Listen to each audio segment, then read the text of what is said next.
Hey, I'm Mark from Superhero Samples. Welcome to the third video of the Creating Drum Samples from Food series.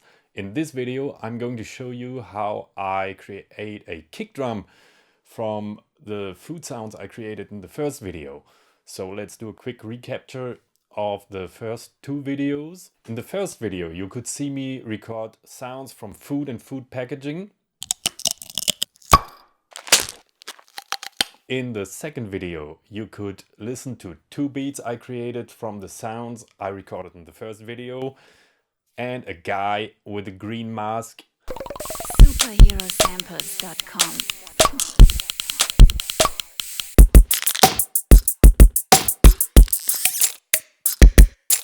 And now in this video, I'm going to show you how I create a kick drum from the sounds I recorded in the first video. So let's go.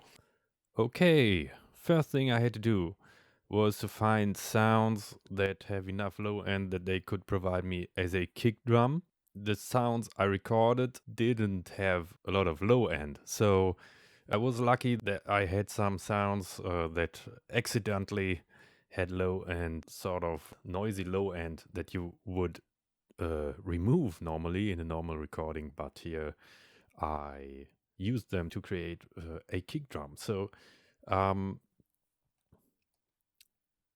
this is the first sound. So there's a lot of high end, a lot of mid, and but when you listen closely, there's some low end also. So this must be, I think, a M&M packaging. So the second sound is this one. This has quite a lot of low end.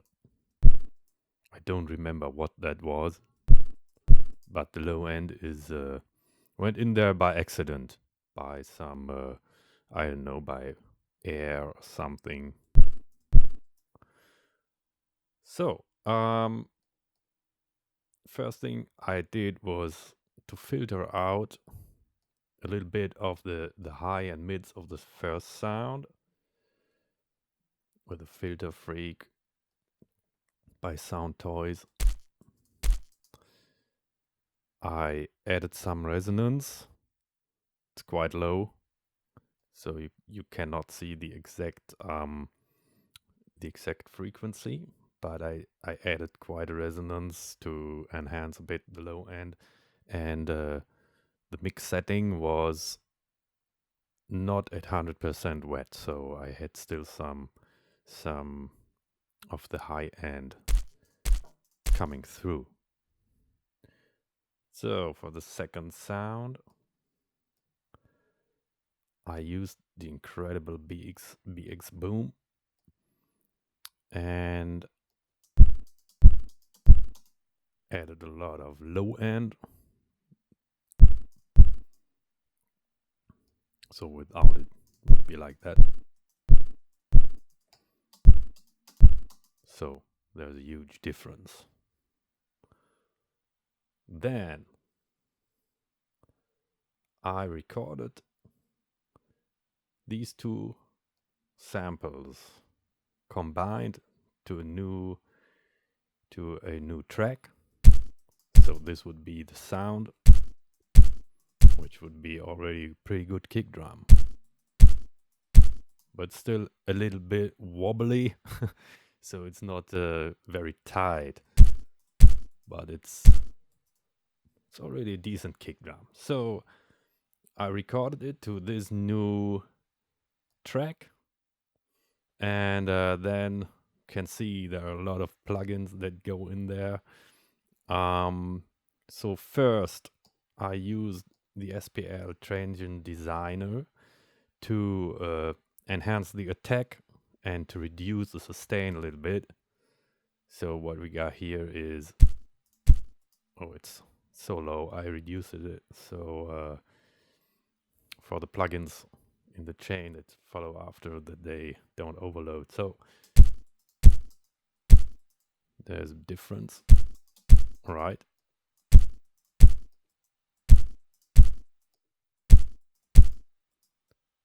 just got a lot more punch now that I increased the attack.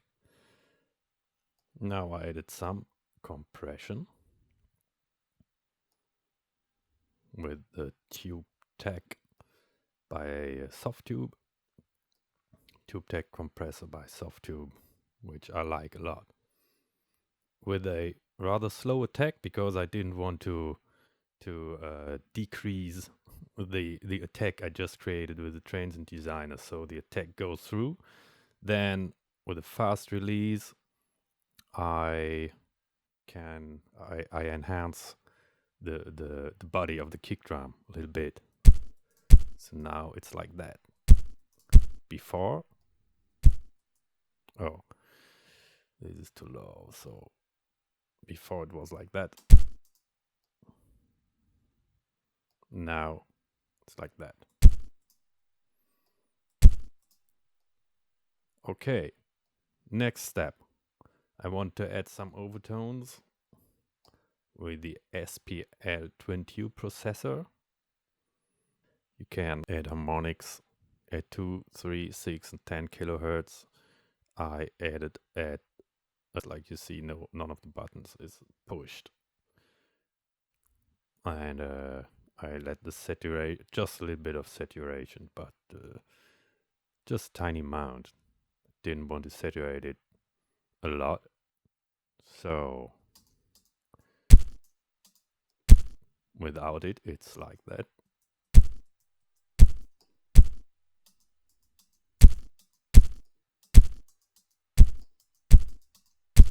Bit more defined. At the same time, it enhances the mids, the packaging sound again, but it also adds a lot of punch, just a lot of punch.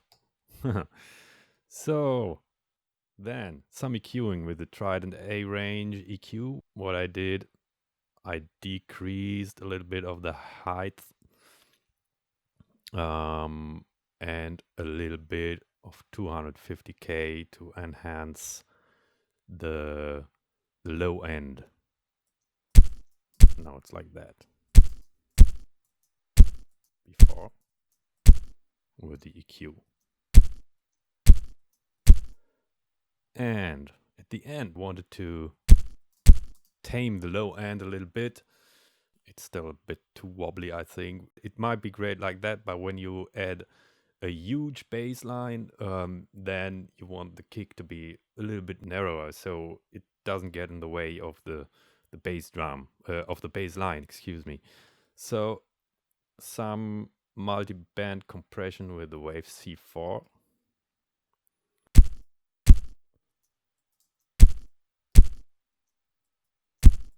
The lower end gets a bit tighter. So,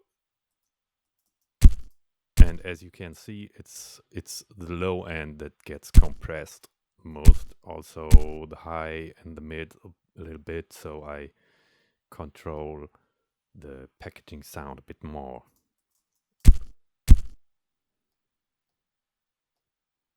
Excuse me.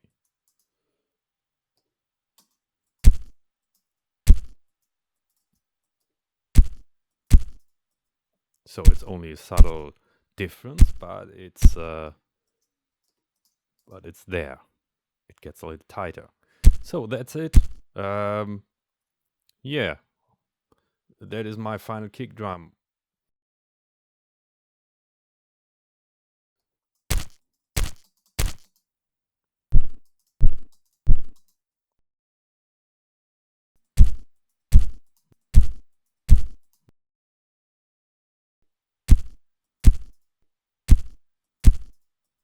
Okay, that's it for today. Thanks for watching. Hope you could get some inspiration.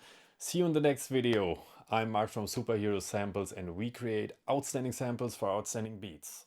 Bye bye.